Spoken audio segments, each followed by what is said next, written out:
നമസ്കാരം, ഇത് IBN മലയാളം. ഡൽഹിയിൽ നിന്ന് റോമിലെത്താൻ വിമാനയാത്രാ നിരക്കായി നൽകിയത് 40,000 രൂപ. എന്നാൽ കേരളത്തിൽ നിന്ന് ഡൽഹിയിലെത്താൻ വിമാനയാത്രാ നിരക്കായി ഈടാക്കിയത് 78,000 രൂപ.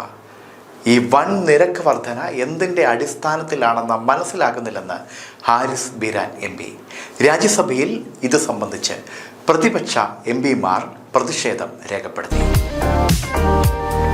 കേരളത്തിൽ നിന്നുള്ള വിമാനയാത്രയ്ക്ക് വൻ നിരക്ക് ഈടാക്കുന്നത് തടയണമെന്ന് MPമാർ രാജ്യസഭയിൽ ആവശ്യപ്പെട്ടു. ഭാരതീയ വായുവൻ വിധേയക് ബില്ലിന്റെ ചർച്ചയിലാണ് MPമാർ ആവശ്യമുന്നയിച്ചത്. യാത്രക്കാരുടെ പ്രശ്നങ്ങൾക്ക് പരിഹാരം കാണാത്ത ബില്ലാണെന്ന് P. സന്തോഷ് കുമാർ MP പറഞ്ഞു. വിമാനം റദ്ദാക്കുന്നത് മൂലം യാത്ര മുടങ്ങുന്നവർക്കുള്ള നഷ്ടപരിഹാരത്തെപ്പറ്റി ബില്ലിൽ പറയുന്നില്ല. ഗൾഫ് മേഖലയിലേക്ക് ടിക്കറ്റ് വില 41% വർദ്ധിച്ചു.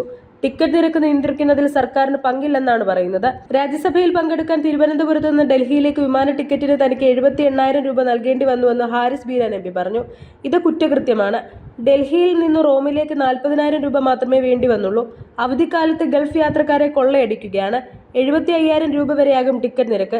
തിരക്കില്ലാത്ത സീസണിൽ 5,000 രൂപയും ഹാരിസ് ബീരാൻ ചൂണ്ടിക്കാട്ടി. സ്വകാര്യ കമ്പനികളാണ് നിരക്ക് തീരുമാനിക്കുന്നതെന്നും വ്യോമയാന മേഖല നിയന്ത്രിക്കുന്നത് ടാറ്റയും ഇൻഡിഗോയും അദാനിയും അടങ്ങുന്ന ത്രീമൻ ആർമിയാണെന്നും A. റഹീം MP ആവശ്യപ്പെട്ടു. വിമാനത്താവളങ്ങളുടെ സ്വകാര്യവൽക്കരണം കാരണം നഷ്ടപ്പെട്ട സ്ഥിരം ജോലിയെപ്പറ്റിയും സംവരണത്തെപ്പറ്റിയും ധവളപത്രം പ്രസിദ്ധീകരിക്കണമെന്നും ആവശ്യപ്പെട്ടു. പ്രതിപക്ഷാംഗങ്ങളെല്ലാം ഉയർന്ന ടിക്കറ്റ് നിരക്കിനെയും വിമാനത്താവളങ്ങളിലെ സേവനങ്ങൾക്കുമുള്ള ഉയർന്ന നിരക്കിനെ പറ്റിയും രൂക്ഷമായ വിമർശനമുയർത്തി. ബിൽ രാജ്യസഭ അംഗീകരിച്ചു. News desk IBN Malayalam.